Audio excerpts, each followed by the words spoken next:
안녕하십니까. 행복한 아침 이재훈입니다. 안녕하세요. 장예은입니다. 오늘은 4월 28일 목요일이고요. 뉴스부터 몇 가지 살펴보도록 하겠습니다. 미국, 유럽 등 대부분의 국가들이 야외에서만큼은 마스크를 벗고 있죠. 탁 트인 야외에서는 실내보다 감염 위험이 낮다는 판단 때문인데 실제로 서울대 연구팀이 분석을 해보니까 야외에선 마스크를 쓰지 않아도 코로나 확산 우려가 없다는 결론이 나왔습니다. 오히려 감염 위험이 높은 실내에서 마스크를 안 써도 되는 야외로의 이동량이 늘기 때문에 위험도가 줄어든다는 겁니다. 한편 정부가 실외 마스크 착용 의무화 해제 여부를 내일 발표하기로 한 가운데 대통령직 인수위원회는 실외 마스크 해제 여부를 5월 하순에 결정하겠다고 밝혔습니다. 계곡 살인 의혹 사건의 피의자 이은혜 남편 살해 시도 의혹이 추가로 확인됐습니다. 바로 계곡 사건 1년 전 남편 윤 씨의 차량 타이어에 의도적으로 구멍을 낸 정황이 드러난 건데요. 남편 윤 씨의 지인으로부터 관련 진술을 확보한 검찰은 윤 씨가 지난 2018년 6월 경기도의 한 차량 정비업소에서 실제 수리를 받은 사실을 확인했습니다. 이에 검찰은 당시 타이어 펑크가 이은혜의 추가 살해 시도였을 가능성이 있다고 보고 수사에 착수했습니다. 따뜻한 봄 날씨에 사회적 거리 두기까지 풀리면서 색조 화장을 하는 사람들이 많이 늘어났죠. 그런데 화장품 업체들이 가격 인상에 나섰다는 소식입니다. 이유는 국제 팜유 가격이 지난달 톤당 1,400달러로 사상 최고치를 기록했기 때문인데 화장품 기초 원료인 팜유 가격에 이어서 포장재와 물류비까지 오르면서 업체들이 가격 인상에 나선 겁니다. 여기에 세계 최대 팜유 수출국인 인도네시아가 오늘부터 일부 팜유 제품 수출을 금지하면 팜유 가격은 더 뛸 것으로 전망됩니다. 먹거리, 생필품은 물론이고 화장품 가격까지 올라서 소비자들의 부담은 더 커지고 있습니다. 네, 이어서 오늘 날씨 소식 전해드리겠습니다. 오늘도 따뜻한 봄 날씨 이어지겠고요. 일교차도 크게 벌어질 것으로 보입니다. 아침까지는 잔류 황사의 영향으로 서쪽 지방을 중심으로는 공기도 탁하겠는데요. 자세한 오늘 기온 보시면 오늘 아침 최저 기온 7도에서 13도, 한낮 최고 기온은 16도에서 26도 선이 되겠습니다. 심한 일교차에 미세먼지까지 겹치면서 호흡기 건강에 비상등이 켜졌습니다. 건강관리 유의해 주셔야겠습니다. 4월 28일 목요일 행복한 아침 지금 시작합니다.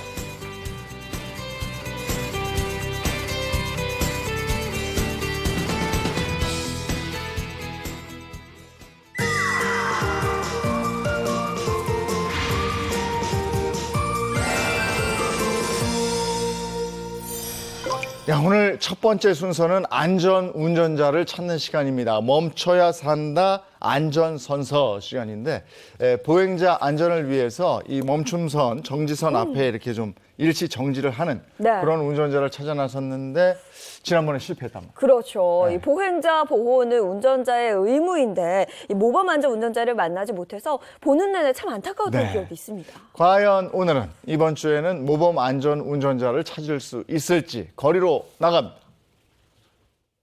교통약자인 보행자를 위협하는 대한민국의 교통문화. 보행자 교통사고 사망자는 무려 30%를 넘어섰다. 이제는 보행자가 보호받는 도로로 바뀌어야만 한다.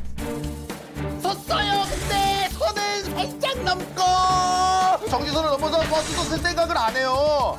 야, 이거 안타깝네요, 진짜. 정지선에 일시 정지하는 모범 안전 운전자를 찾아라. 멈춰야 산다 안전선서.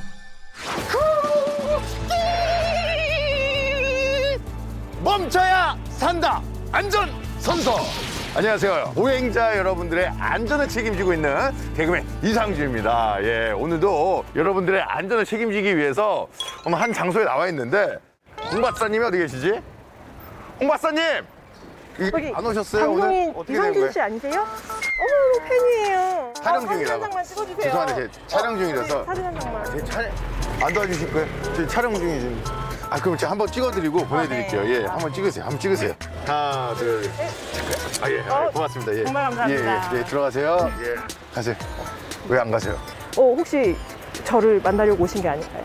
죄송한데, 저 홍 박사님 만나는. 아니세요? 저도 박사입니다. 무슨 박사? 저는 한국교통안전공단 박성희 책임연구원입니다. 아, 박성희 박사님이시네요. 홍 박사님이 조금 다른 일이 있으셔가지고 오늘 제가 대신 같이 모범 안전운전자를 찾을 예정입니다. 그러면 오늘 어떤 모범 안전운전자를 찾고 있는지 알고 계세요, 정확히? 오는 7월 12일부터 개정되는 도로교통법을 잘 지키시는 모범 안전운전자분들을 찾으러 왔습니다. 기존에는 횡단보도를 건너는 분들이 있을 때에만 정지선에 일시정지 하셨는데 앞으로는 횡단보도를 건너려고 준비 중이신 분들이 있을 때에도 정지선에 일시정지 하셔야 합니다. 맞습니다. 예, 정확히 알고 계시는데 저희가 모범 안전 운전자를 발견했을 경우 그냥 보내드리지 않습니다. 예, 저희가 준비한 선물이 이렇게 준비되어 있습니다. 선물. 와, 백화점 상품권 그리고 여러분들 차량 운전할 때 필요한 어떤 차량 용품들이 있잖아요. 이 좋은 선물을 지난주에는 받아가시는 모범 안전 운전자가 안 나타났습니다. 오늘 한 몇 분 정도 보십니까? 5분 예상하고 있습니다. 5분이요? 5분이 안 나온다면은 저는 다시 홍 박사님과 하도록 하겠습니다. 그러면 오늘은 이곳에서 모범 안전 운전자를 찾나요? 네, 오늘 저희가 나온 곳은 서울 양천구 목동입니다. 오늘의 관찰 장소는 바로 서울 양천구 목동의 사고 다발 구역. 약 300m 구간에서 2년 동안 일어난 보행자 사고만 무려 13건. 주택 밀집 지역으로 보행자가 많을 뿐만 아니라 다양한 연령대의 보행자가 다니는 구간이다. 위험한지 아니면 좀 괜찮은지 한번 직접 건너보시죠. 예. 진짜 버스가 저렇게 오는데 네. 약간 언덕이어서 진짜 살짝 안 보이네요. 그러실 것 같아요. 예. 네, 시야가 아무래도 위쪽으로 향하시니까 아래쪽에 있는 보행자분들은 안 보이실 수 있을 것 같습니다. 맞아요. 아무도 안 다닐 때만 건널 수가 있습니다. 맞습니다. 네, 네. 알겠습니다. 예. 저기 보시면 지금 경찰차가 오고 있거든요. 네. 경찰차가 오는데 경찰차는 과연 쓸지 한번 궁금한데요? 저는? 보시겠죠? 일시 정지로 보행자의 안전을 지켜줄지 기대가 되는데 과연 서주셨습니다. 가라고 이렇게 손짓하고 계십니다. 가라고 오, 하시네요. 가려고 손짓을 하셔서 고맙습니다. 이거 인사를 해드려야 돼요. 고마워서. 경찰 있으니까 오토바이 있어요. 마음이 좀 따뜻해지네요. 이게 살아가는 세상이구나. 네. 안녕하세요. 안녕하세요. 예, 안녕하십니까. 예, 제가 기다리고 있으니까 이렇게 손짓을 하면서 먼저 가라라고 예, 하신 분 맞죠? 예. 저는 양천경찰서 교통과 교통안전계장 경감 심재명입니다. 반갑습니다. 오늘 여기 양천구 모범 안전 운전자가 몇 분 정도 나올지 한번 상황실에 가서 지켜볼 거거든요. 네. 몇 분 정도 나올 거라 예상하십니까? 오늘은 60%? 60%? 회장님 보세요. 지금 차들이 서행할 생각을 아예 안 하는데 여기서 60%? 50명? 50명이요? 계장님 보시면은 일단은 알겠습니다. 우리 계장님의 생각이니까 과연 오늘 양천구 바로 이 거리에서 50분이 나올지 이상이 나올지 아니면 오늘도 0명이 나올지는 저희가 상황실에 가서 한번 지켜보도록 하겠습니다. 사고 다발구역 중심에 위치한 무신호 횡단보도. 보행자가 있으면 정지선 앞에 일시 정지한 뒤 보행자가 완전히 건너갔을 때 출발해야 모범 안전운전자로 인정된다. 모범 안전운전자를 찾기 위한 모든 준비를 끝내고 2시간 동안의 관찰 시작! 저희가 지금 상황실로 들어왔습니다. 오늘은 인근에 있는 학원에 왔습니다. 학원에. 야, 멈춰야 산다. 안전선서. 떠드는 사람 이상준. 학원이거든요. 예, 우리 상황실 어떤가요, 분위기? 예. 저 학생들로 돌아간 것 같이 너무 별로네요. 벗어날 수 있는 방법은 하나밖에 없습니다. 모범 안전 운전자가 나오는 것밖에 없어요. 많이 나오셨으면 좋겠어요. 그러니까 빨리 봐. 과연 오늘 나올지 안 나올지 저희가 상황실에서 2시간 동안 지켜보도록 하겠습니다.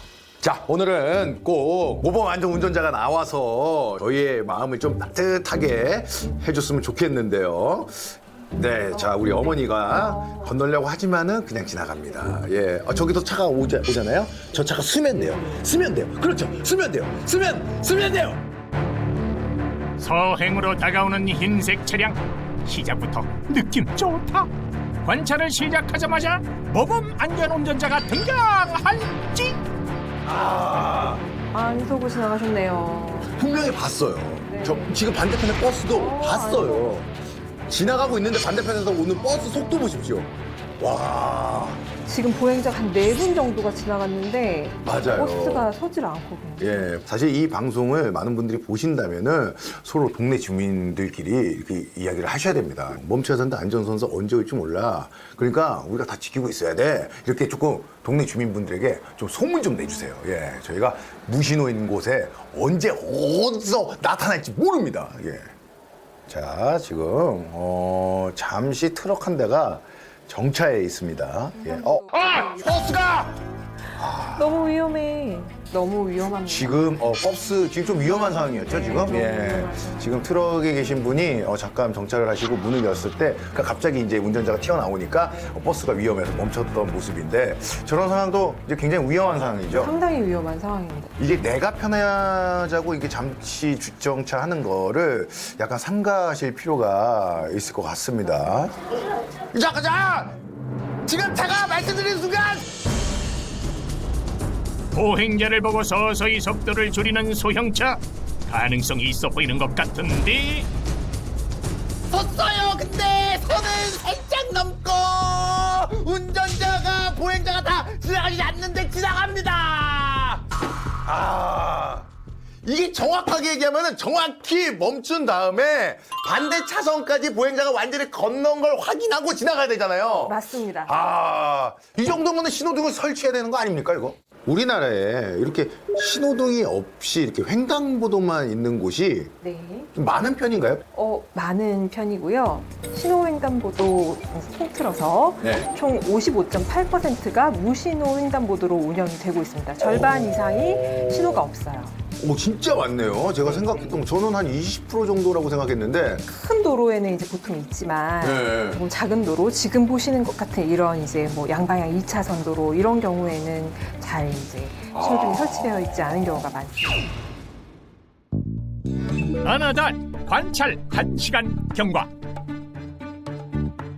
보행자가 또 건너려고 하시죠. 예, 그죠? 예, 우리 한 분이 자, 보행자가 서 있는데 이번엔 서나요?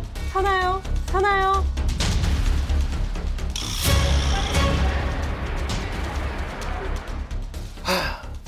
안 서고 좀 더 에너지 있게 했었어야지. 저기 섰었어야죠. 서나요 해야죠. 이번에 서나요 이렇게 했어야지. 밖에서 듣고 누가 나 서라고 하나 이렇게 해야지. 서나요 그냥 지나가잖아요. 제가 너무 약하게 얘기해서 가운데 서나요 야 느리야. 아니 이게 제가 봤을 때는 모범 안전 운전자를 만나가지고 저기 선품도 드리고 물어보고 싶은 것도 많고 좀 어떤 분인지 궁금도 하고 그러는데 만나볼 수가 없습니다. 저희 프로를 많이 봐주시면 네. 이제 다 알게 되시고 잘 지켜주시겠죠. 근데 죄송하지만 저희 프로라고 하셨는데 제가 앞으로 고정이 될 거니까요. 제 프로입니다. 네.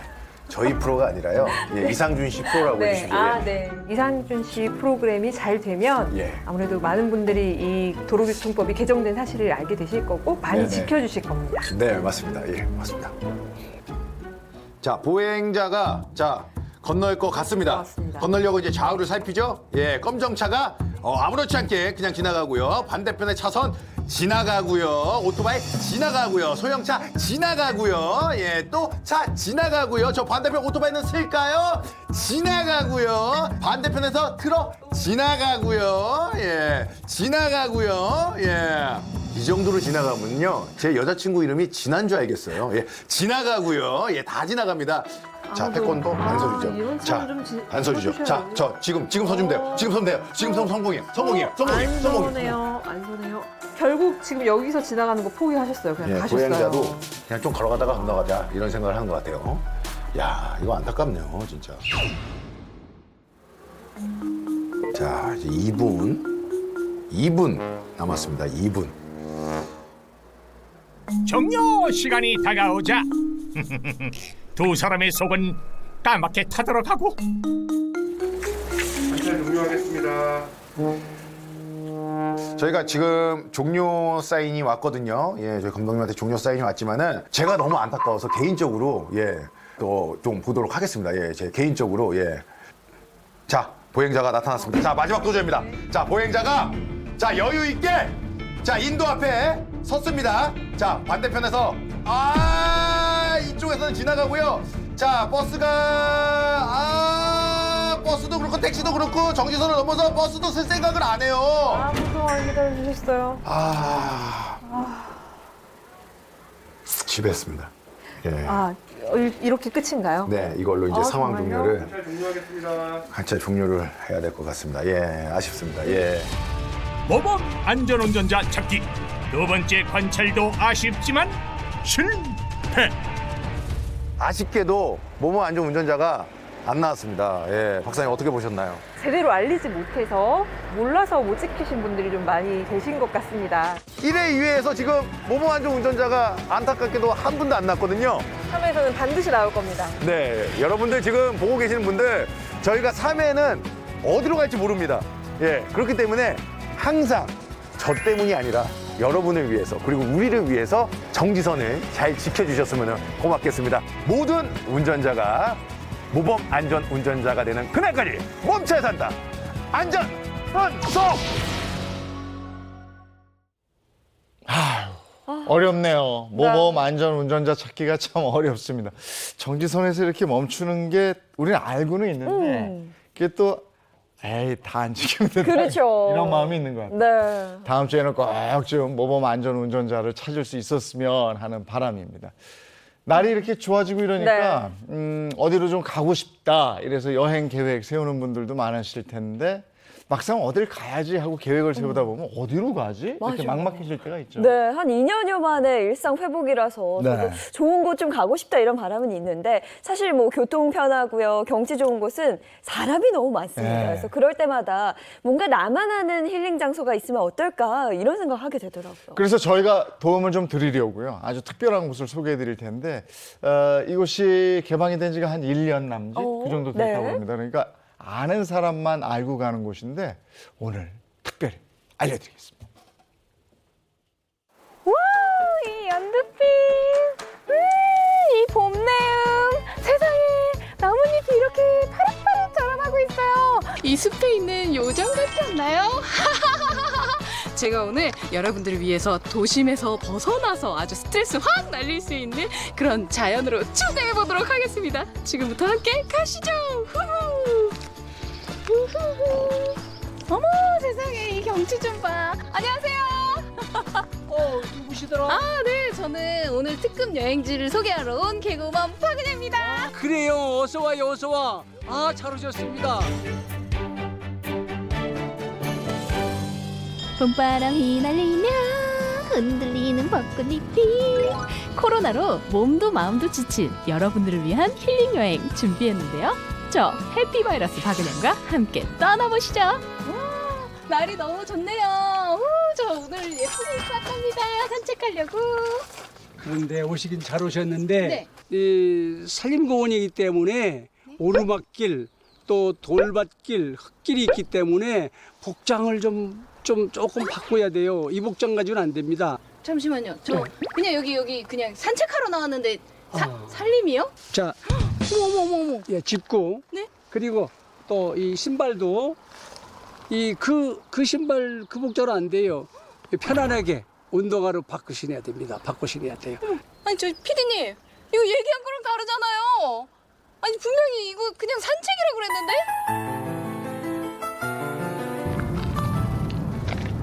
저 드디어 옷 갈아입고 왔습니다. 됐어요. 좋아. 갑시다 그럼. 운동화에 산신령 지팡이까지 만반의 준비를 하고 본격 힐링숲 체험이 시작됐는데요. 이제 막 어린 잎을 띄운 나무들의 연두빛 향연에 눈이 다 맑아지고 형형색색의 꽃들이 은은한 꽃향기로 맞아주니 세상의 온갖 시름이 잊히는 순간이었습니다. 이게 봐라. 와, 여기 진짜 경치가 장난 아니네요. 충주 지등산 자락에 조성된 이 힐링숲은 약 70만 제곱미터 규모를 자랑하는데요. 충주호를 감싸는 이곳에는 약 700여 종의 꽃과 나무가 자라고 있어 사시사철 자연 그대로를 느낄 수 있다고 합니다. 와, 너무 좋다. 와. 진짜 이렇게 한눈에 이 충주호가 다 보이니까 지금 가슴이 뻥 뚫리는 것 같은데요? 여기 산이 있고 강이 있고 물이 있고 숲이 있고 없는 게 없어요. 예, 이 경치 하나는 어디다 내놔도 손색이 없을 걸로 나는 알고 있는데 야, 근데 경치는 경치지만 또 이곳을 만드신 이유가 있으실 것 같은데요? 얼마나 멋집니까? 잘 아름답고 이 갖고 나가면 여기 아주 훌륭한 그 어떤 그 힐링의 명소가 되지 않을까 이렇게 생각을 해서 지금까지 만들어 오고 있습니다. 와, 근데 제가 알기로는 이 가꾸신 지는 꽤 오래되셨는데 이곳을 개방한 지는 얼마 안 됐다고 들었어요? 예, 보여줄 만한 거리가 좀 미흡했기 때문에 그걸 좀 어느 정도 수준에 이르기까지 이렇게 하다가 이제 겨우 이 정도면 아쉬운 대로 보여드릴 수 있겠다 하는 생각으로 개방하게 됐습니다. 이곳은 충주호를 바라보며 휴식할 수 있는 공간, 산림욕을 즐길 수 있는 공간 등 다양한 테마로 모두가 즐길 수 있는 산림문화체험장으로 조성되어 있는데요. 그 중에서도 특별한 공간, 바로 여기라네요. 와, 이 나무는 엄청 오래된 것 같은데요? 예, 대략 한 수령이 200년쯤 된다고 봅니다. 여기 지대의 마을이라고 하는 마을이 있었는데 충주댐 공사를 해서 수몰되는 바람에 이게 다 떠나고 그 마을 주민들의 애완을 아마 다 보고 봐왔을 거고 지금까지 외롭게 홀라 지키고 있어요. 근데 진짜 이만큼 올라왔는데도 크게 힘든 느낌은 안 들어요? 오케이, 바로 그거예요. 서서히 경치를 보면서 걸어와서 그런 긍정의 마인드가 있기 때문에. 이야, 여기 너무 예쁜데요? 완전 이거 포토존인데? 그럼 이야, 여기서 사진 하나 찍어야 되겠는데요? 비유가 괜찮습니다. 오! 힐링숲 곳곳에 마련되어 있는 인생사진 명소들. 저도 인생샷 제대로 건졌네요. 이거는 뭔가요? 이거를 사랑의 종이라고 만들어놨습니다. 더 세게. 예. 그럼 이제 저도 남자친구 생기는 건가요? 그렇죠. 행운이 뒤따르게 되지요. 예. 안 생기면 어떡하실 거예요? 아니요, 반드시 내 책임질 겁니다. 소나무가 빼곡히 심어진 오솔길. 조용히 혼자만의 시간을 가졌는데요. 바람에 흔들리는 나무 소리, 솔레음이 에너지를 채워주는 느낌이었습니다. 이쪽으로 가면 이 숲에 있는 또 특별한 공간을 만날 수 있다고 하거든요. 제가 한번 가보도록 하겠습니다. 오! 해먹이 있네요. 오! 제가 한번 요거 또 그냥 넘어갈 수 없죠, 요거. 잠시만요, 해먹 타고 가실게요. 오! 이야. 오! 오! 오! 오!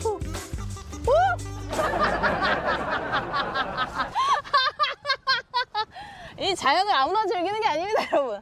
아이고, 따가워, 따가워, 아이고, 얼마나 따가워. 아이고, 따가워. 잠깐만요. 다시 도전.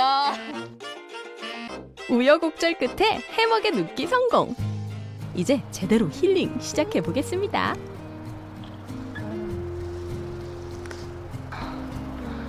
여기 계속 살고 싶어요.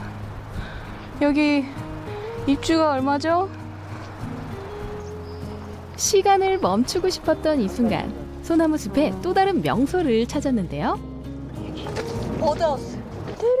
새처럼 날아 쏙 들어가면 아늑한 공간에서 숲속 풍경을 감상할 수 있답니다. 이야. 정말 딱 저만의, 이 산 속에 오롯이 저 혼자만 있는 딱 나만의 공간, 그런 느낌이에요. 자연 속에서 머물다 보니 어느새 몸도 마음도 맑아진 걸 느낄 수 있었는데요. 자연을 통한 치유가 무엇인지 제대로 체험하고 왔죠. 하지만 힐링도 식후힐링. 잠시만요. 일단 먹고 가실게요. 아니, 이게 다 뭔가요? 아니, 어째 이런 걸 또 준비하셨어요? 여기 충주에 네.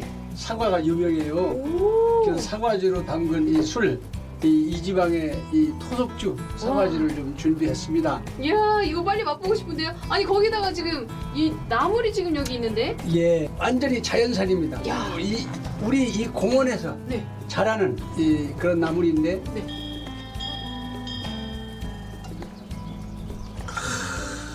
맛이 어때요? 이 사과의 단맛이 이렇게 입안을 쫙 감돌면서 이게 술인지 달콤한 과일인지 정말 뭔지 모를 정도로. 이 친구는 또 이름이 뭐라고요? 아, 그거는 이제 이 두릅. 주릅 주릅 들어와. 입속에서 펼쳐지는 자연의 맛. 아직도 그 맛이 잊혀지지가 않는데요. 봄을 맞아 아름아름 찾아오는 분들이 늘어나고 있으니 다가오는 주말 여행 계획 한번 세워보는 거 어떠실까요? 한번 꼭 가봐야지 하다가 이제 날을 잡고 오늘 왔어요. 왔는데 와보니까 진짜 좋아요. 엄마랑 같이 이곳에 올 수 있었다라는 게 너무 행복하고 즐겁네요. 충주에 이런 곳이 있다는 것이 너무 감사해요. 숲에서 느낀 힐링. 자연이 선사한 최고의 선물이었습니다. 와, 오늘 정말 최고였습니다. 여러분, 충주 힐링 숲으로 오세요.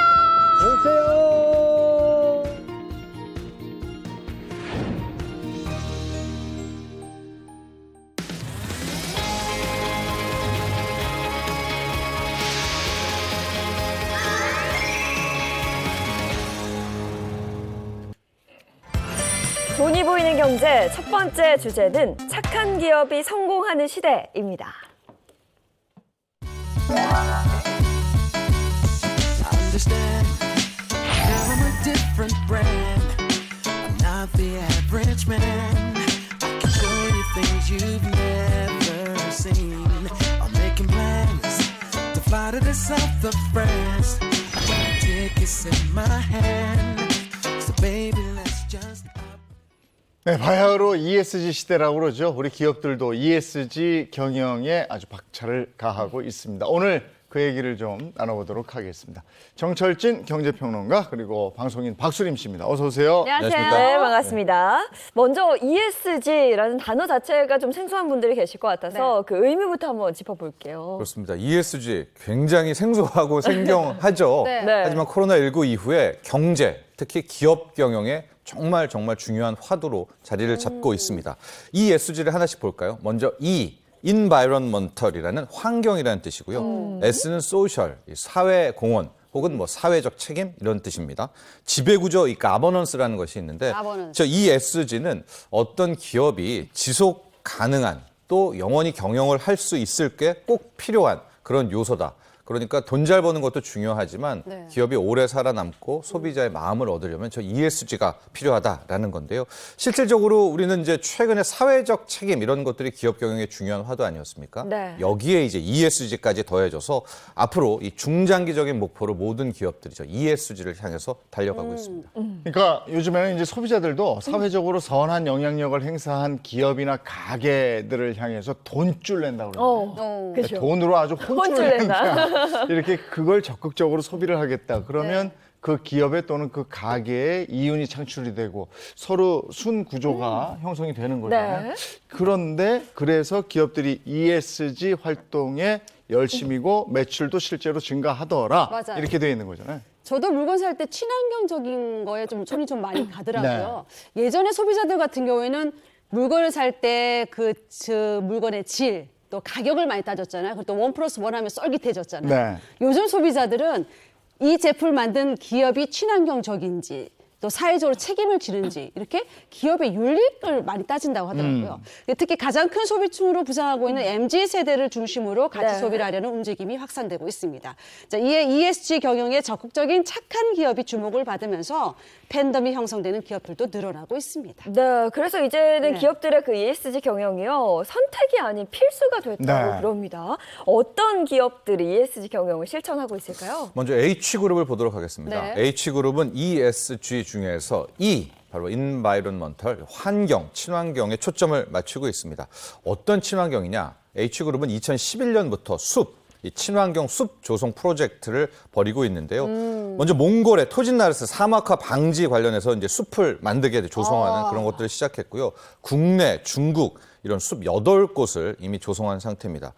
크기가 축구장 한 180개 정도의 면적에 나무 50만 그루를 심었다라고 하는데요. 그럼 저 숲이 어떤 역할을 하느냐? 사막화를 막는 건 물론이고요. 그렇죠. 수질을 또 좋게 만드는 네. 어허. 대기 좋게 만드는 거 있죠. 또 토사 유출도 방지할 수 있는 오. 그런 친환경 사업을 계속해서 이어가고 있습니다. 아, 잘하고 있네요. 그럼요. 그 외에 또 어떤 기업들이 자, 있습니까? L그룹의 같은 경우는 ESG 중에서 S죠. 그러니까 사회를 좀 더 따뜻하게 하기 위해서 많이 노력을 하고 있는데 L그룹은요, 생명의 위험을 무릅쓰면서까지 의료운 활동에 나서 우리 사회 의인을 찾아서 수상하는 것으로 유명합니다. 국가와 사회 정의를 위해서 자신을 희생한 의인에게 기업이 사회적 책임으로 보답한다. 이런 취지로 2015년 9월 처음 제정된 L그룹 의인상은요, 우리 시대에 착하고 의로운 그런 시민에게 수여되는 대표적인 상의 기준이 됐습니다.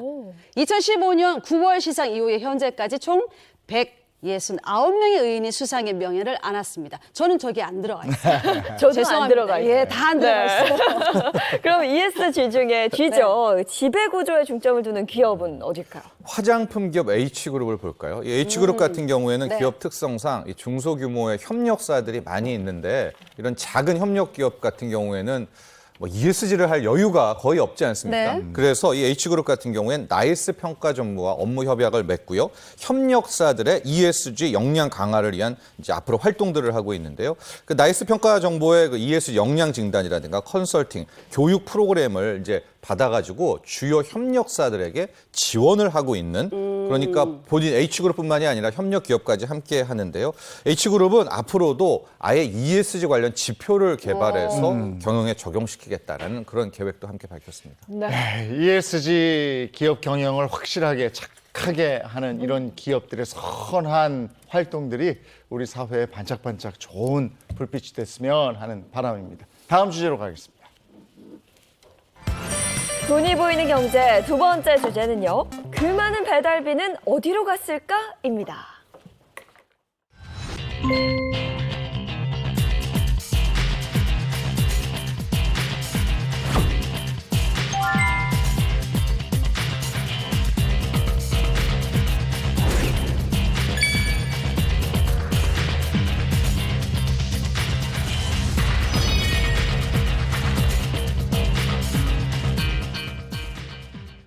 이거 보시는 분들 중에 상당 부분이 아이고 요즘 배달비 진짜 비싸. 그렇죠. 배달비 너무 비싸서 네. 배달 못 시켜 먹겠어. 이렇게 생각하는 분들 계실 거예요. 네. 네. 자, 본격적인 이야기 나눠보기에 앞서서요. 네. 배달 관련된 이야기를 할 때 좀 모호한 용어들이 좀 많더라고요. 그 용어에 대해서 정리해보고 또 시장 구조 먼저 좀 파악해 볼게요. 우리가 예전에 배달 음식 시켜 먹을 때 짜장 하나, 짬뽕 하나요? 예 하고 바로 오잖아요. 네. 단무지 추가 다시 전화 또 오잖아요. 네. 요즘 배달 앱을 통해서 주문을 해서 배달을 시켜 먹습니다. 자, 우리나라 대표적으로 B 배달 앱하고 C 배달 앱이 있는데, 자, 이런 앱은요, 음식 주문을 식당으로 연결해주는 중개 기능을 하는 거죠. 자, 이어서 음식 주문 앱에서 발생한 주문을 실제 자택으로 운반해주는 역할은 누가 하느냐? 바로 배달 대행 업체가 하게 되어 있습니다. 자, 그리고 배달 대행 업체와 계약을 맺고 자영업자 신분으로 일하는 배달원이요, 가게에 들러서 음식을 픽업하죠. 그 다음에 소비자가 있는 곳으로 갖다 주게 되어 있습니다. 네. 배달 용어도 많이 헷갈리더라고요. 이거 꼭 기억해야 됩니다. 이게 초창기 보도가 될 때 너무나 혼용이 돼서 쓰였고요. 이렇게 네. 혼용이 되니까 개념 정리도 잘 안 되는데 배달비, 배달 팁, 배달료 여러분들 다 같은 거라고 생각하시지만 네. 전혀 헷갈리네요. 다릅니다. 전혀 달라요. 오. 우리 소비자가 내는 것이 배달 팁이고요. 네. 배달 팁. 업주, 소상공인 사장님들에게 부담 가는 것을 배달료. 그리고 이 배달 팁과 배달료를 합쳐서 라이더가 갖고 가는 것을 배달비. 배달비. 이제 이렇게 기억을 하셔야 되는데 저게 수학 등식이잖아요. 네. 만에 하나 배달비는 고정이 돼 있는데 소상공인 사장님들이 내가 더 배달료를 많이 내겠다라고 하면 우리가 부담하는 배달 팁은 내려가는 적어지겠죠. 거죠. 예. 네. 그런데 소상공인 사장님이 나 더 이상 부담 못하겠어라고 하면 배달 팁이 올라가면서 그렇죠. 이 두 개가 합쳐서 배달비가 되는 아이고. 이 등식을 기억을 해야 네. 앞으로의 이런 배달비가 올랐어, 배달료, 배달 팁 이런 것들에 대한 개념 정리를 할 수가 있습니다. 배달비는 배달 팁 플러스 배달료. 배달료. 네. 배달료는 오. 업주, 배달 팁은 팁은 소비자. 소비자. 이렇게 된다. 그러면 이제 저 같은 경우도 그럼 이제 배달 팁이라고 그렇죠. 이야기를 해야 되는 건데 그러면 이 배달 팁이 혹시 인상이 있었어요? 업계에서는 따로 인상되지는 않았다고 합니다. 근데 프로모션이 중단된 건 있어요. 비배달 앱이 지난달을 끝으로 기존의 중개 수수료 1,000원 플러스 배달비 5,000원이던 프로모션을 종료하고요. 중개 수수료 6.8% 플러스 배달비 6,002 체계로 개편을 했습니다. C배달앱 같은 경우는 역시 지난 2월에 단건 배달 프로모션을 종료하고 새로운 체계로 개편을 했습니다. 소비자가 배달 팁을 얼마나 부담할지는 각 식당에서 정하게 되는 건데 네. 그렇기 때문에 플랫폼에서는 업체에서 인상한 건 따로 없다. 또 인상을 할 수도 없다. 이런 입장이라고 합니다. 그러니까 결국은 이걸 식당에서 정한다 이건데 네. 그러면 배달 팁을 얼마까지 책정할 수 있는 거예요? 이게 좀 기억을 먼저 하셔야 될 게 단건 배달과 묶음 배달을 먼저 또 아셔야 돼요. 예, 묶음 배달이라는 거는 라이더가 왕창 묶어가지고 가다가 이제 배달을 하는 건데 그렇죠. 결과적으로 소비자도 그렇고 음식의 질을 위해서는 단건 배달이 맞아. 좋은 게 바로바로 가니까. 예, 한 건씩 하는 게 맞습니다. 그런데 문제는 비용이 상승한다는 거고요. 실제 이번에 개편을 하면서 단건 배달 같은 경우에 이제 6,500원이 되게 된 겁니다. 네. 최고 6,500원 상한선이 나왔는데 배달비가요. 잘 생각해 보십시오. 어떤 소상공인 사장님이 있는데 너무 맛집이에요. 네. 뭘 배달 뭐 해도 소비자 주문이 막 와. 그러면 본인이, 그러니까 즉 소상공인 가게가 많이 부담을 안 하고 배달팁에 이렇게 6,500원을 더 밀겠죠. 그렇지. 예, 그래서 배달팁이 올라가는 건데 네. 반면에 처음 장사를 하시는 사장님 같은 경우에는 배달팁이 비싸면 주문이 많이 안 오잖아요. 네. 그럼 같은 6,500원이라고 하더라도 본인이 사장님이 한 5,000원, 와. 4,000원을 하게 되면 우리가 지불하는 배달팁은 줄어들게 되고. 줄죠. 그러니까 이게 느낌으로는 배달팁이 오른 건 맞는데 단건 배달하면서 케이스 바이 케이스인 성격도 분명히 있는 거예요. 네, 조금 헷갈릴 수 있어서 좀 자세히 정리를 해보면요. 배달비라는 건 소비자와 자영업자가 나눠서 지게 되는데 그렇죠. 또 식당에 따라서는 또 배달 팁, 소비자가 내는 걸 업주가 본인이 올려받거나 재량껏 설정할 수 있다는 겁니다. 그런데 도대체 왜 이렇게 배달 팁이 높게 책정이 되는 거예요? 그렇습니다. 그러니까 결과적으로 배달팁이 높게 책정됐다는 것은 배달비도 올랐지만은 소상공인 사장님들이 이제 전가를 좀 했다라고 볼 수가 있는 거죠. 그런데 이게 문제가 뭐냐면 소상공인 사장님들을 욕하거나 할 수가 없는 게 그 내용을 보게 되면 정말로 처참합니다. 그럼 소상공인 이제 사장님들이 음식을 하나 판매를 하게 되면 그 플랫폼이라는 곳에 중개 수수료와 결제 대행 수수료를 또 내야 되고요. 네. 앞서 말한 것처럼 이제 배달료를 내야 되는 거 아니겠습니까? 그리고 부가가치세 내야 되고 여기엔 또 원자재와 인건비는 다 별도고요. 아이고. 그렇게 되니까 어쩔 수 없이 그 배달비 부담에서 배달팁한테 조금 전가하게 주게 되는 그런 상황이 연출되게 되는 거죠. 실제로 그 부산에 있는 한 자영업자가 본인이 직접 주문받은 영수증을 온라인 커뮤니티에 올렸어요. 그러니까 손님이 25,000원을 결제를 했어요. 결국엔 자영업자한테 가는 금액이 15,929원뿐이었습니다. 그러니까 그래. 전체 음식값 중에 음식점 점주가 받는 금액이 63.7%에 불과했던 거죠. 이게 수수료가 그만큼 높다는 거네요. 맞아요. 이게 이제 저 음식 하나 팔고 이것저것 떼가는 게 많은 건데, 근데 요금제 개편하고 이러면서 또 자영업자들 부담이 가중됐다 이런 얘기도 들리고 말이죠. 네, 이번에 이제 요금제 개편 또 하나 특징이 뭐냐면 중개 수수료라는 거를 그 앱에서 배달 맞아요. 플랫폼에서 네. 떼가는데 그게 그 동안에는 정액제였습니다. 1,000원. 근데 이것이 주문 금액에 따른 수수료, 정률제로 바뀌게 됩니다. 이렇게 되면 어떤 일이 벌어지냐. 뭐 회 같은 걸 시켰을 때 네. 주문 금액이 높을 때는 그동안의 중개 수수료가 뭐 1,000원이었었는데 그에 비해서 또 기하급수적으로 놀아나는 거 아니겠습니까? 그래서 이번에 중개료 수수료 개편 체계가 정말로 우리 소상공인 자영업자들에게는 치명타다 이런 불만이 쏟아지고 있는 거예요. 이거 좀 구체적으로 얼마나 차이 나는지 좀 보고 싶어요. 자, 가령 비배달앱에서 중국 요리를 2만 원어치 주문했어요. 그럼 프로모션을 적용한 기존 요금제의 경우에는 소비자 부담이 3,000원이라고 가정했을 때 음식점주는 중개 수수료 1,000원하고 함께 배달비, 배달료 2,000원만 부담하면 됐어요. 근데 여기서 결제정산 수수료하고 총 결제 금액에 대한 부가세까지 고려하게 되면 음식점주가 2만 원어치를 팔아서 손에 쥐게 되는 건 15,740원 가량입니다. 근데 새로운 요금제에서 중개 수수료 1,360원에 배달료 3,000원으로 음식점의 부담은 더 커지게 되죠. 근데 마찬가지로 결제정산 수수료의 부가세를 고려하면 이 음식점주가 2만 원어치를 팔고 나서 손에 쥐게 되는 돈은 14,244원밖에 안 되는 거예요. 더 줄었네요. 그러니까 2만 원어치 음식을 팔았을 때 자영업자 수익이 한 1,500원 정도 꼴로 줄어드는 거 이렇게 이해하면 되겠네요. 근데 저건 이제 배달 관련 비용 체계만 있는 거고요. 네. 최근에 여러분도 더 아시겠지만은 우크라이나 사태, 뭐 중국 봉쇄, 원자재 가격이 폭등하고 있잖아요. 네. 비용 부담은 더 커졌겠고 구인난이 심각합니다. 인건비까지 합치면은 맞아요. 정말 마진, 임무는 거의 안 남는다라고 볼 수 있습니다. 네. 그렇기 네. 때문에 그나마 배달 쪽에서 비용을 좀 줄이려면 사장님들이 이제 배달팁한테 네. 소비자에게 조금 배달비를 전가해 주는. 그런데 다 할 수 있는 것도 아닙니다. 그 인기 있는 음식점이나 그렇죠. 예, 막 이제 신상 어떤 업체들은 그렇죠. 본인들이 또 배달 관련 네. 비용을 더 많이 부담해야 되는 이런 딜레마에 빠져 있습니다. 아니 뭐 상황이 이렇다 보니까 업주가 직접 배달에 나서는 경우도 굉장히 많이 봤거든요. 샐러드 가게를 운영하는 김 씨 같은 경우에는 본인이 하루에 몇 번이나 직접 본인이 배달을 한다고 합니다. 어쩔 수 없죠. 배달비가 엄청 올랐으니까. 근데 코로나 이후에 매출의 70% 이상이 배달에서 나오는 거니까 포기할 수는 없는 거거든요. 그러니까 포장 유도하는 그런 업주들도 있다고 하는데 포장 전문 식당이 아니에요.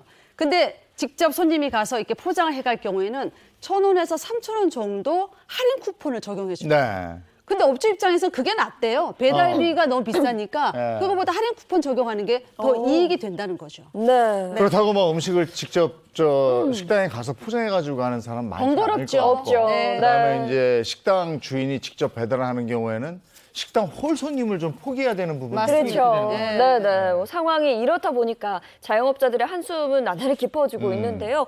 뭐 그러면서 자영업자들이 배달앱을 집단 탈퇴하는 그런 경우도 있다 그럽니다. 그렇습니다. 이런 음식점뿐만 아니라 뭐 커피 전문점, 네. 자영업자들이 모인 그런 온라인 커뮤니티가 있는데요. 여기 한 채팅방이 개설이 됐습니다. 채팅방 이름은 배달앱 업체에 대한 횡포 대응방이라는 겁니다. 그래서 네. 여기에 모여서 어떻게 해야 될까 이런 것들에 대한 의견들을 논의를 하고 있습니다. 그래서 최근에 보면은 그 해당 커뮤니티 가게들의 그 영수증에는 이런 것들이 있어요. 배달앱 싫어요. 8,000원 이상이 수수료 나간다. 배달앱 이용하지 마세요.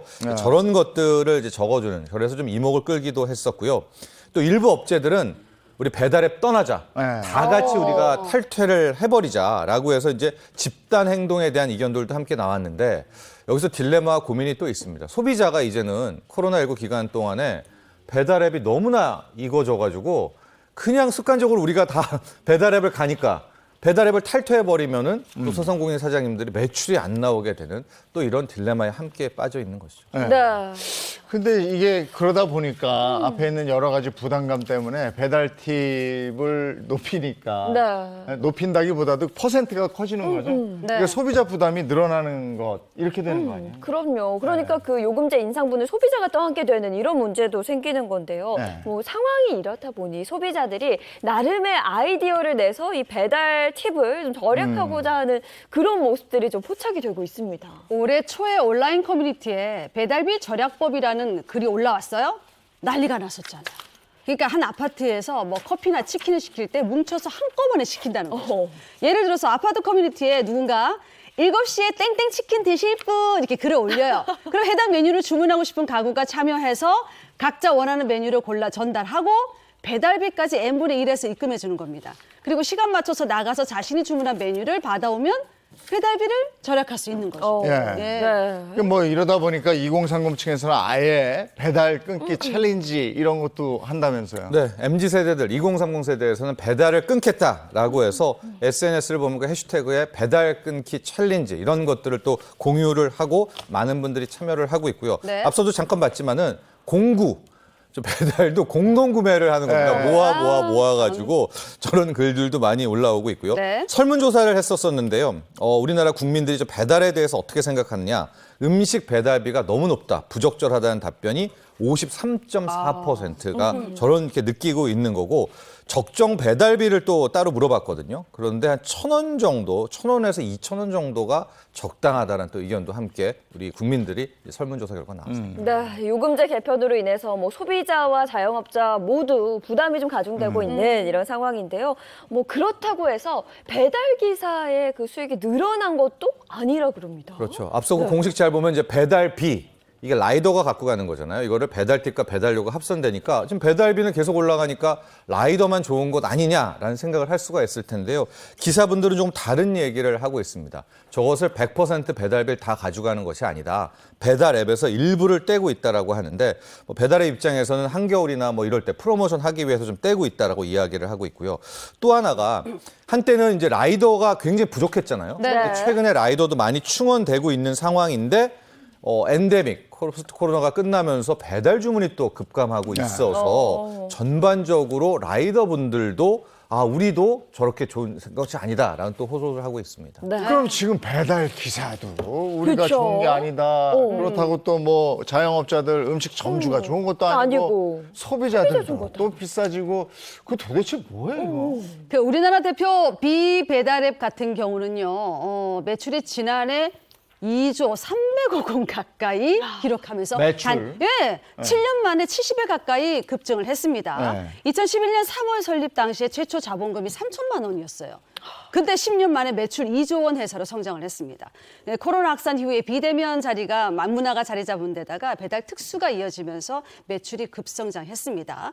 다만 매출만큼 수익이 나고 있지 않다고 하는데 비배달앱 운영사 관계자는요.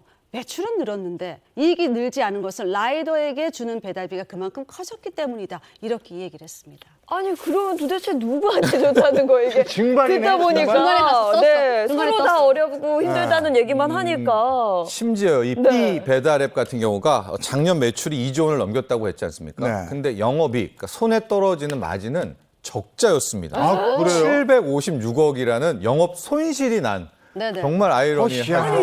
배달앱 같은 경우에는 그동안에 수수료 할인을 많이 해줬다. 또 라이더들에게 이러저런 프로모션을 좀 하면서 비용이 나갔다. 그리고 소비자들 보면 이제 쿠폰 나가지 않습니까? 네. 그런 것 때문에 본인들도 남는 게 없다라는 그러네. 입장을 하고 있는데요. 이런 겁니다. 과거에는 가게하고 우리밖에 없었잖아요. 근데 지금 여기에 배달 앱과 라이더라는 또 한 축이 생겨버렸으니까 맞아. 여기에 대해서 비용이 커져간 그렇게 생각하시면 되는데 현상으로 보면은 모두가 다 손해를 보게 되는 맞아요. 그런 역설이 나오고 있죠. 그럼 이거 안 해야 되겠네. 누구를 위한 거야 이게? 그러니까 옛날처럼 해야 돼요. 냄비 들고 가서 퍼주세요. 가져와야 돼요. 아니 누군가 남아야 될 거 아니야. 그러니까. 배달비는 치솟고 있는데. 네. 아니 다들 남는 게 없다고 그러면. 그러니까요. 이거 도대체 뭐 이거 배달비 다 어디로 가는 거예요? 생겼잖아요. 라이더와 배달 앱이라는 새로운 곳이 생겼기 때문에 거기로 빠져나가는 거죠. 네. 어쨌든 글로 가는 거죠. 네, 가는 거죠. 이게 증발하겠냐고. 난 진짜 중간에 다 우리도 뭐 이게 힘들어요 하니까 네네. 어디로 갔나 했어. 그러니까요. 어쨌든 그게 새로운 업종이 생긴 거고 그 새로운 업종으로 간 거야, 그죠? 그렇죠. 채널이 가져가는 건 가져가는 겁니다. 네. 알겠습니다. 그쪽으로 갔군요. 고맙습니다. 고맙습니다. 사건 사고 24시 오늘의 주제는요. 쑥떡 사망 미스터리와 59억 원의 보험금입니다.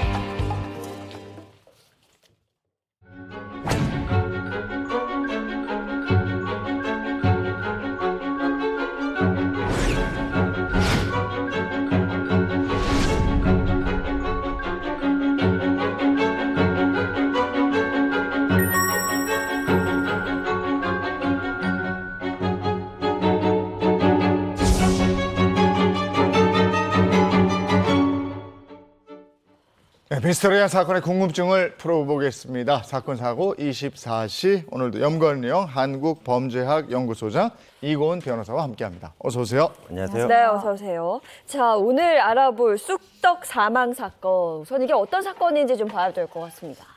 네, 이 쑥떡 사망 사건은 이제 사인 불명으로 사망한 50대 여성 고 김경숙 씨의 목에서 쑥떡이 발견된 사건입니다. 손진 김경숙 씨는 생전에 20개의 사망보험금을 가입을 했고요. 그 수령 예상액은 무려 59억이나 됩니다. 근데 이 사건에서 첫 번째 의문은 사망 당시 김경숙 씨 통장 잔고에 10,000원도 없는 상태였거든요. 근데 어떻게 거액을 보험을 들였냐, 이게 첫 번째고요. 두 번째는 수익자 같은 경우에 주로 가족이나 뭐 부모 이렇게 돼 있잖아요. 근데 중학교 동창생인 A 씨가 보험액 수령자로 돼 있었다는 이 미스터리가 있는 내용입니다. 자, 그러면 먼저 사망한 김경숙 씨에게 무슨 일이 있었던 건지 사건 개요부터 한번 짚어보죠. 네, 경남 마산의 한 시장에서요. 민속주점을 운영하던 이 50대 김 씨는요. 김 씨가 이제 시신의 형태로 발견된 게 바로 2017년 9월 13일 밤이었습니다. 김 씨는 홀로 이 민속주점을 운영하고 있었는데 이 김 씨랑 며칠 동안 지인이 연락이 닿지 않자 찾아가 본 거예요, 그 주점에. 그랬더니 시신으로 발견돼서 경찰에 신고를 했습니다. 그래서 시신 발견 당시에 이제 6일 전쯤에 이 김 씨가 금은방 CCTV에서 잡혔는데 마지막에 쓰레기를 버리러 가는 장면이 포착이 됐어요. 그게 살아생전 김경수 씨의 마지막 모습이었는데 발견 당시에 김 씨의 시신이 이미 부패가 상당 수준으로 진행된 상태여서요. 사망한 지 꽤나 시간이 흘러서 발견된 것으로 그렇게 확인이 됐습니다. 네, 사망 원인이 밝혀졌을까요? 일단 당시에 이제 시신에서 이제 폭행 흔적은 발견이 되지 않았습니다. 안 하고. 그리고 또 이제 극단적 선택에 대한 내용도 나와 있지 않았고요. 근데 이제 그 시신을 부검하는 과정에서 잔여물로 이제 쑥떡이 발견이 된 겁니다. 국가수 보건 결과 그 특수한 독성이나 알코올은 발견되지 않았지만 기도 폐색에 의한 사망이 아니냐 이런 식으로 추정하는 내용이 나왔습니다. 숨진 김경숙 씨는 어떤 사람이었습니까? 이분이 이제 상점을 운영했던 주점을 그러니까 주변 상인들한테 물어봤어요. 그랬더니 뭐 주변 뭐 이웃들이랑 별다른 교류 없이 혼자 가게 쪽방에서 지내면서 성실하게 일만 했던 사람이다라는 게 주변 상인들의 진술이었고요. 그런데 장사가 좀 잘 안 됐던 모양이에요. 그래서 생활고에 상당히 시달렸고 각종 물건이나 뭐 식재료를 살 때도 외상으로 사가는 경우가 많았다라고 합니다. 그리고 주점 저녁에 이제 주점을 열기 전에는 다른 식당에서 식당 아르바이트를 할 정도로 성실히 생활고에 시달리면서도 성실히 일을 했다라고 합니다. 네. 그런데 그런 김 씨의 죽음이 석연치 않은 부분이 있었다 그래요? 네, 경찰 조사 결과 석연치 않은 내용이 상당히 많이 나옵니다. 2013년부터 17년 동안 무려 4년 동안요. 16개 보험사에 무려 20개의 생명 관련된 보험에 가입을 합니다. 그다음에 두 번째는 이제 월 소득이 100만 원이 아닌 걸로 정확하게 파악이 되는데요. 매달 142만 원, 평균 142만 원의 보험료를 냈거든요. 이걸 놓고 봤을 때는 저 비정상이 아니냐 이렇게 보여줬다는 얘기입니다. 네. 근데 어려운 상황에서 이게 좀 이해되지 않는 부분이고 또 아까 이제 수익자 문제를 또 얘기하셨잖아요. 네. 수익자가 누구로 드러난 거죠? 네, 여기서 이제 한 가지 더 큰 의문점이 드러나는 게요. 수익자가 가족이 아닌 중학교 동창이었던 A 씨였다는 사실입니다. 김 씨는 2016년 53세의 늦은 나이로 친구 A 씨의 모친에게 입양이 됐고요. A 씨와 법적으로 자매가 됐다고 하는데요. 그 전후로 59억 원 상당에 달하는 보험금 수익자를 김 씨의 자녀에서 A 씨로 바꾸었는데 입양된 후 1년 만에 숨진 채 발견된 겁니다.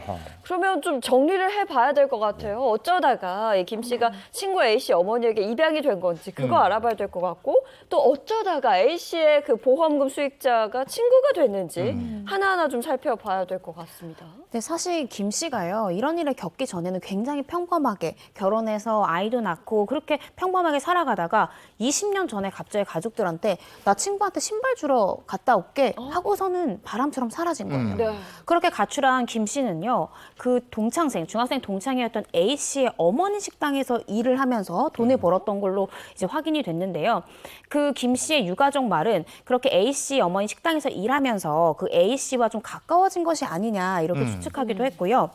그러니까 그 후에 이제 김 씨는 2016년에 53세라는 나이에 갑자기 성인 입양을 해요. 그 A 씨의 어머니 밑으로 성인 입양을 하고 저희가 나중에 살펴보겠지만 사실 이때 당시에 그 김 씨의 친모가 살아 있었던 상황이거든요. 근데 갑자기 A 씨 어머님한테 성인 입양을 하고 그 무렵 그 15년 동안 가출해서 아무 연락이 없다가 갑자기 남편에게 이혼 소송을 제기를 합니다. 또 비슷한 시기에 마산에서 작은 민속주점 운영을 시작을 하고 또 보험금의 수익자가 원래 김 씨의 자녀에서 A 씨로 수익자 변경이 일어납니다. 이 김경숙 씨가 가입했다는 20개 보험, 이걸 분석을 했을 거 아니에요? 뭐 가입 시기라든지 뭐 이런 것들. 일단 당시 이제 김 씨의 명의로 가입을 했는데 처음에는 김 씨의 이제 자녀로 상속자가 돼 있었다가 수익 A 씨로 이제 변경이 됩니다. 근데 이제 보험 가입 기간이 너무 짧아서 이게 당시 수사 과정에 내용이 됐었는데요. 2달, 한 달, 하루 사이로 보험을 계속 가입을 했고요. 심지어는 같은 날에 2개의 보험을 가입하는 상황도 발생했습니다. 똑같은 상품을 일주일에 똑같은 어떤 보장을 하는데 이 중복된 가입 상황도 내용이 나왔었습니다. 네, 그런데 또 이게 다가 아닙니다. 보험 내역을 한번 분석을 해봤더니 특이한 점이 또 발견됐다고요. 맞아요. 보험 전문가들이 쭉 든 보험들을 분석을 해보니까 이게 뭐 김 씨를 위한 보험이라기보다는 모든 게 다 수익자인 A 씨한테 초점이 맞춰진 그런 계약들이었던 거예요. 그래서 만약에 이게 보험의 목적으로 정말로 들었다라고 하면은 살아생전에 김 씨가 받을 수 있는 그런 보험 혜택은 없었던 거예요. 네. 모두 다 네. 수익자에게만 맞춰진 것들이라서 전문가들이 이렇게 얘기를 하는 거예요. 해약 환급도 없는 단기 사망보험을 집중적으로 가입했다. 그럼 이게 어떻게 그 보험에서 지금 대상자였던 어떻게 김 씨를 위한 보험이냐? 이거는 그게 아니라 뭔가 그 김 씨와 A 씨 간의 보험금을 두고 사전에 어떤 약속이 있었던 건 아닌가라는 의심까지 든다라는 의견을 내놨습니다. 네. 그러면 이제 사망한 김경숙 씨의 친구이자 법적으로는 자매가 된 네. 친구 A 씨. 이 사람은 누굽니까? 그러니까 당시 알려진 바로는 이제 본인이 주장한 것 같은데 일단 건물주의 자녀다 이렇게 주장을 하고 있었고요. 자신이 이제 주로 하는 업무는 이제 예술가 활동이다 이렇게 얘기를 합니다.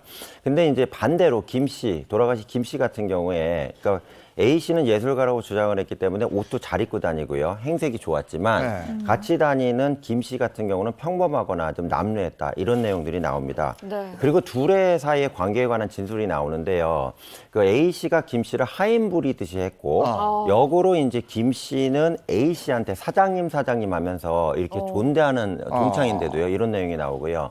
그다음에 그 주점을 운영했다고 나오잖아요. 네. 그 주점 운영을 내용을 봤을 때는 실제로 그 사장 역할을 하는 사람은 A 씨였고 김 씨는 거기서 종업원이나 서빙하는 역할만 했다. 이런 내용이 나오고 있습니다. 네, 지금 이야기를 쭉 들어보니까요. 상식적으로 이해되지 않는 그리고 석연찮은 부분이 좀 많은 것 같습니다. 그러니까 지금 얘기만 들어봐도 뭔가 좀 이상해요. 이상해요. 네. 의문점들을 한번 짚어보죠. 네, 첫 번째 의문점은요. 네. 그럼 정말로 김 씨가 떡을 먹다 사망했을까? 그렇지. 그 부분이 의심이 돼요. 근데 국내에서도 심심찮게 사실은 떡 먹다 사망했다 이런 말 저희 사건들 이제 접하기도 있지요. 하잖아요. 네. 네. 그런 부분이 실제 발생하기도 하고 일본에서도 1월 1일에 떡을 먹는 풍습이 있나 봐요. 그래서 그걸 먹고 매년 사망하는 사건이 발생을 해서 이게 사건들이 보도되기도 합니다. 그런데 부검을 해보니까 부검 전문가들의 소견이 이런 거예요. 떡의 목에 걸려서 사망했다라기보다는 사망하는 과정에서 그 위에 있었던 내용물이 역류를 했을 가능성을 배제할 수 없다라는 소견을 내놓은 거예요. 거기다가 이런 기도가 막혀서 사망하는 사건 같은 경우에는 뭐 해당 대상자가 음식을 씹는 능력이 좀 부족하거나 아니면 의식 정도가 좀 미약한 경우에 사실은 발생을 해요. 근데 말씀드렸듯이 시신 발견 후 6일 전에 금은방 CCTV 발견됐다고 했잖아요. 근데 거기서 멀쩡하게 쓰레기를 버리는 장면이 확인이 됐거든요. 그리고 뭐 그 전에 이분이 뭐 의식이 저하된다거나 그런 정황 전혀 없었기 때문에 정상적이었기 때문에 이런 기도 폐색 그런 사망 사건의 가능성은 좀 낮아 보인다라는 부분들이 있고요. 네. 또 이게 그분이 이제 쓰레기를 버린 다음에 가게로 가서 불이 꺼져요. 근데 우리가 통상적으로 생각해 봤을 때 불을 끄고 밤에 떡을 먹나요? 아니죠. 그렇죠. 그 부분이 조금 의아스러운 부분이 있습니다. 그냥 생활을 하다가 불이 켜져 있는 상태에서 떡을 먹어도 불을 다 끄고 떡을 먹은 저는 한 번도 없던 경험이거든요. 두 번째 의문점은 뭐예요? 이게 이게 돌아가신 김 씨가 사망한 이후에 A 씨 일가의 태도가 석연치 않았다는 부분입니다. 돌아가신 김 씨의 친딸이 있거든요. 친딸이 당시에 수사 관련된 자료, 즉 부검 감정서와 수사 서류에 대해서 공개 내지는 정보 제공을 요청을 했는데 경찰 입장에서는 이제 법상 가족으로 돼 있는 A 씨 쪽에서 법적 대응이나 문제 제기를 할 수 있기 때문에 제공하기 좀 어렵다 이런 반응이 있었고요.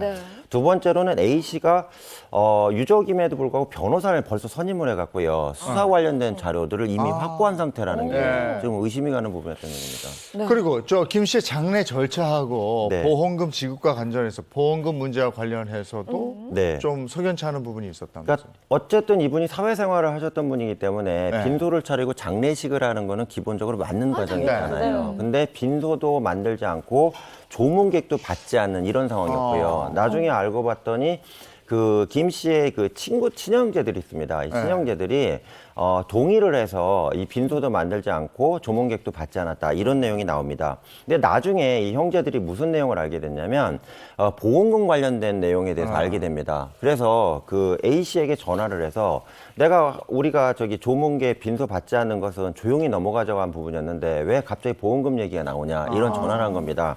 그랬더니 이제 A 씨 측에서는 뭐냐면 그 내용에 대해서 설명을 하지 않고요. 우선적으로 어떻게 이 보험금을 가입을 하고 이 관련된 내용에 대해서 형제들이 알게 됐는지 네. 이거부터 물어봤고요. 네. 두 번째로는 이제 내가 한 게 아니고 김 씨가 한 거다. 본인이 가입을 한 거고 나를 지정한 것도 김 씨가 한 부분이다. 이거 되게 강력하게 피력을 했다 합니다. 아니, 근데 지금까지 듣기만 해도 뭔가 이상해요. 이상한 부분들이 있는데 또 세 번째 의문점이 입양 과정으로 꼽히고 있습니다. 생각해보면 사실 아무리 친한 사이여도 성인 입양을 결정하기는 그렇죠. 이건 쉽지 않거든요. 가족들이 뻔히 있는데. 맞아요. 네. 그리고 김 씨 친형제들도 한 말이 제가 아까 서두에 말씀드렸잖아요. 이 성인 입양이 결정된 당시에 김 씨의 친모도 살아있었다는 네. 거예요. 그러니까요. 그럼 법적으로도 사실은 그 부모가 동의를 하지 않으면 네. 성인 입양이 불가능한 거거든요. 그럼 김 씨의 엄마, 우리 엄마가 그러면은 동의를 했다는 거냐? 그건 뭔가 이상하다. 이제 이런 의견을 낸 거죠. 그래서 이렇게 뭐 성인 입양이 결정됐다는 사실을 뒤늦게 알게 된 다음에 이 친오빠가 근데 생각해보니까 좀 이상한 일이 하나 있었다는 거예요. 네. 내가 어느 날 우리 어머니 집에 딱 갔는데 A 씨랑 이 김 씨가 같이 어머니를 찾아왔다는 거예요. 근데 자기가 딱 나타나니까 예상치 못한 사람이 나타난 것처럼 굉장히 당황했다는 거예요. 김 씨가 반가워하기보다는. 네. 그리고 또 이상했던 게 어머니를 만나러 방 안에 들어갔는데 그 A 씨가 같이 와놓고는 그 어머니의 방문 뒤에 숨어 있었다는 거예요, A 씨는. 네. 그리고 나서 그 두 명이 머물다가 나갔는데 방 안에는 어머니의 서명이 담긴 입양 동의 서류가 놓여져 있었고 어머니의 신분증이 사라졌다는 거죠. 네. 근데 여기서 주목해야 될 게 그 당시가요.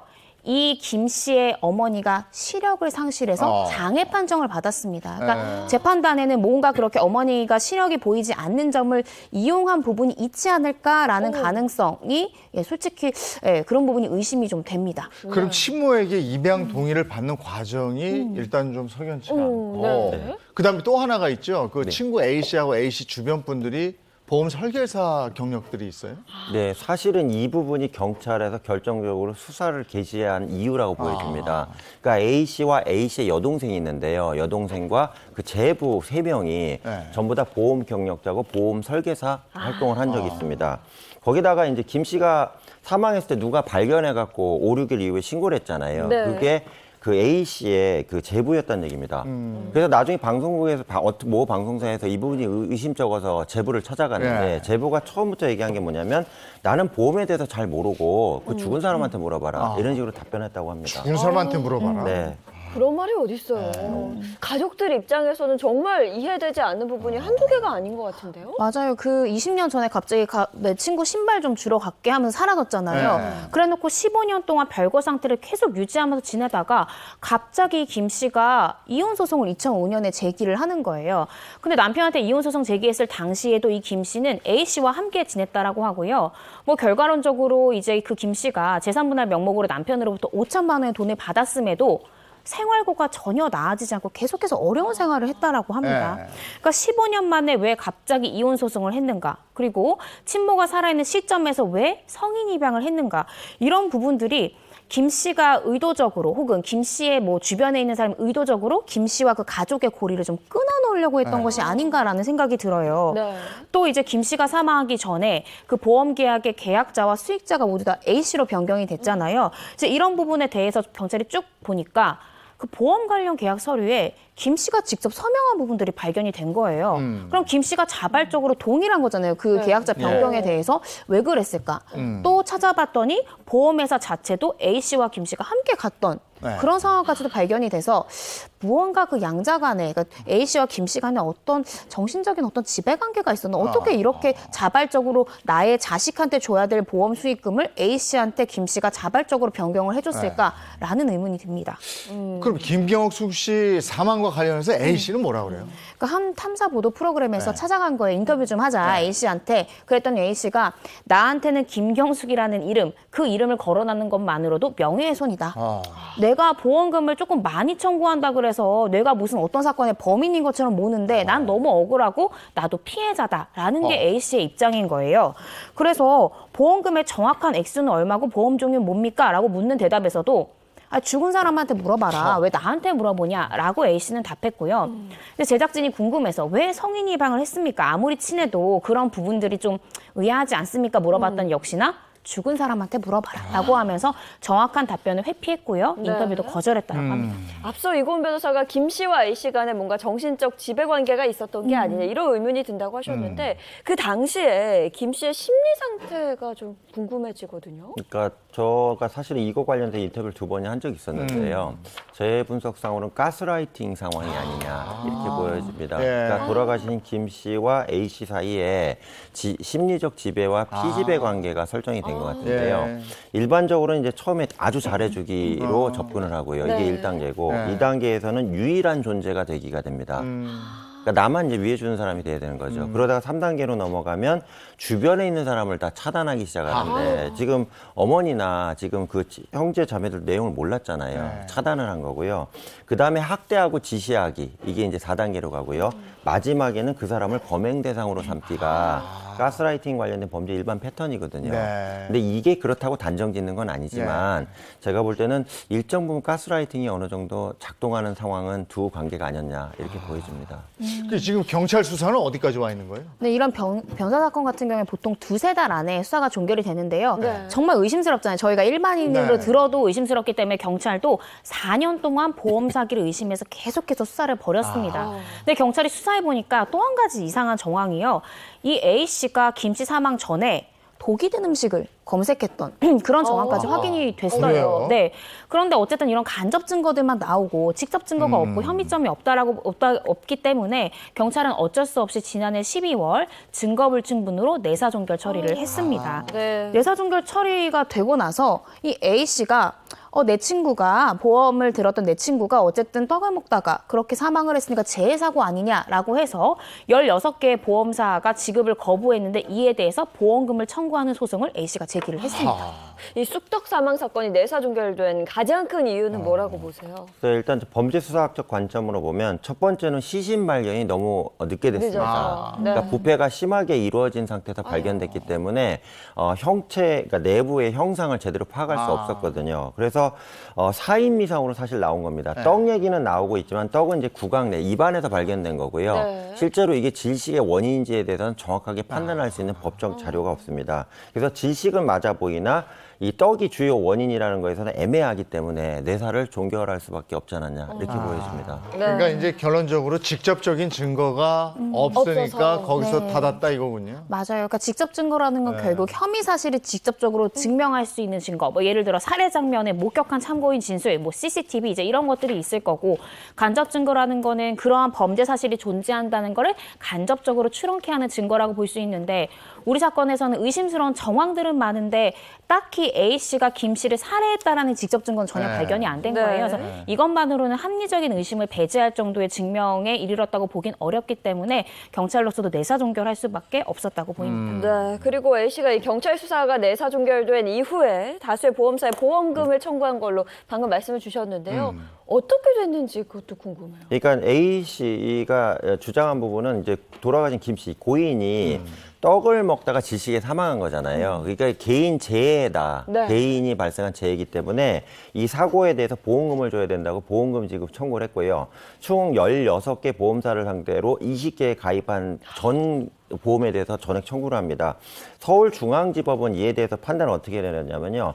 그 청구의 내용에 대해서 수상한 정황이 너무 많기 때문에 네. 이 보험 계약 자체를 무효로 한다고 오. 무효 판단을 오, 내버리는 네, 네. 겁니다. 네. 그래서 지급할 의무가 없다 이런 식으로 결정을 내렸습니다. 재판부에서 그런 입장을 다 내놓은 거예요? 맞아요. 재판부 판단 근거를 좀 살펴볼 필요가 네, 있을 네, 것 네. 같아요. 재판부에서는 이렇게 얘기를 했어요. 사망 후에 별다른 보장이 없는 보장성 보험에서 법정 상속인이 엄연히 있는데도 중학교 동창을 수익자로 한 부분이 조금 의아스럽다라는 거랑 126만 원씩 그 김 씨의 보험금을 A 씨가 대납했던 사정도 뭔가 조기 사망을 확신했던 것 아니냐라는 의심을 내놓았고요.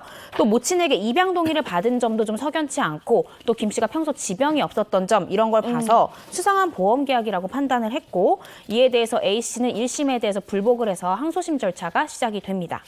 근데 저는 그래요. 그 재판 결과 뭐 이것과 별개로 16개 보험사에서 20개의 생명보험이 이게 어떻게 가입이 되는가? 네. 이게 가능해요? 이때 걸러줬어야 되는 거 아니에요? 그러니까 그게 가장 큰 문제입니다. 그러니까 네. 유사한 보험을 다액으로 너무 크게 가입을 네. 하는 경우에는 상호 정보교류를 통해서 네. 이게 좀 문제가 있는 보험이 아니냐 이걸 조사를 했어야 됐는데 네. 이 부분에 대한 어떤 메커니즘이나 방법이 없었다는 문제가 있는 것 같고요. 네. 또 이거 관련돼서 그 보험감독원이라는 기관이 있습니다. 여기서도 이런 제도적인 방안을 마련해야 되지 않나 이렇게 생각이 듭니다.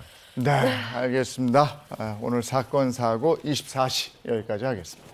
고맙습니다. 고맙습니다. 그래도 날이 좀 뿌옇고 네. 이런 때도 많지만 이 봄날이 되고 계절의 여왕 이제 5월 되니까요. 네. 너무 어디 가고 싶어요. 그렇죠. 괜히 설레기도 하고 기분도 좋아지는데 이 봄도 금방 가더라고요. 네. 여러분 비록 오늘도 미세먼지 말썽이지만 이 따뜻한 봄 날씨 만끽하시기 바랍니다. 좋은 하루 보내시고요. 저희는 내일 아침 7시 30분에 돌아올게요. 행복한 아침, 행복한 하루 되십시오. 고맙습니다. 고맙습니다.